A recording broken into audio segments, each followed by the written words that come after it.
வணக்கம். எல்லோரும் எப்படி இருக்கீங்க? எனக்கு நான் படித்த பதிப்பத்தை பார்த்து என்னையும் மதித்து படித்த அனைத்து உள்ளங்களுக்கும் கேட்டவர்களுக்கும் நன்றி வணக்கம். இன்று பிறந்தநாள் கொண்டாடும் அனைவரும் சந்தோஷமாக இருக்க வேண்டும். பெரியவர்களிடம் ஆசி பெறுங்கள், கடவுளிடம் ஆசி பெறுங்கள்.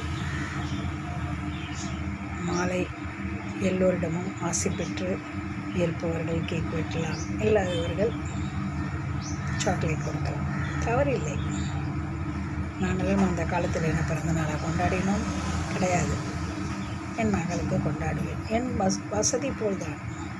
ஆடம்பரம் என்பது நம்மை நாமளே வளர்த்து கொள்வது. ஒருவரிடம் செய்தால் மறுவரிடம் எதிர்பார்க்கும். எங்களுக்கெல்லாம் பிறந்த நாள்னால் என்னென்னு தெரியாது. தெரியுமா உங்களுக்கு? அம்மா என்னக்கம்மா பிறந்தேன், நீயா மாசி மாதம் பிறந்த, இப்படி தான் சொல்லுவாங்க. பிப்ரவரி 26 கூட சொல்ல தெரியாது. இப்படியெல்லாம் ஒரு காலம். அதெல்லாம் சந்தோஷமாக இருந்த காலம். ஆனால் இப்போது சந்தோஷமே இல்லாத காலம். அன்று குழந்தைகள் எல்லாம் பெரியவர்களிடம் 4 8 முடி கொடுப்பார்கள். அதை வாங்கி கொண்டு அம்மா அப்பா கொடுக்கும் காசு தான் பிறந்தநாள் காசு, வேறு எதுவும் கிடையாது. அது பிறந்தநாள் தெரியாது. மாசி மாதம் எதுவும் பிறந்தப்போ அவ்வளோதான். தினமும் கொடுக்குற 5 பைசா 10 பைசா அதுதான் மரியாதை அதிகம். அப்படி ஒரு காலம். சரி, அது போட்டோம். இன்றைக்கி பிறந்தநாள் கொண்டாடுற நீங்கள்லாம் சந்தோஷமாக இருங்கல்ல. எல்லோரும் சந்தோஷமாக இருக்கணும். அதுதான் இந்த பாட்டிக்கு ஆசை. பெரியவங்களாக இருந்தாலும் சின்னவங்களாக இருந்தாலும் நன்றி கூறுங்க. எல்லாத்தையும் மறந்துடுங்க. கோபத்தை காட்டாதீங்க. புருஷமான கல்யாணம் பண்ண புருஷன் பஞ்சாதிகளுக்கு எவ்வளோ கோபம். இன்னைக்கு ஒரு நாள் ஒதுக்கிடுமா, ஜாலியாக இருக்கும். அதே போல் தம்பி இன்னைக்கு கூட ஒதுக்கிடு, ஜாலியாக இரு. ஒரு நாள் தானே விட்டு கொடு. யார்கிட்ட விட்டு விடு போகிற? உன் முன்னாடிக்கிட்ட தானே. நீ யார்கிட்ட விட்டு விடு போகிற? புருஷன்கிட்ட தானே. விட்டு கொடு. உன் பொண்ணு பேசலையா, ஒரு முத்தம் கொடு, சரியாக போயிடும். பொண்ணுக்கு சந்தோஷமாயிடுவா. இதெல்லாம் ஒரு சந்தோஷத்துக்காக ஏற்படுத்திய நாட்கள், பிறந்த நாட்கள். அந்த நாட்கள்லாம் எங்களுக்கு கிடைக்காது. உங்களுக்கு கிடைத்தது வாய்ப்பை பெற வேண்டாம்.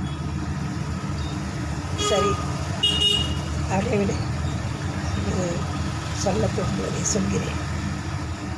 என்று திருநங்கைகள் என்று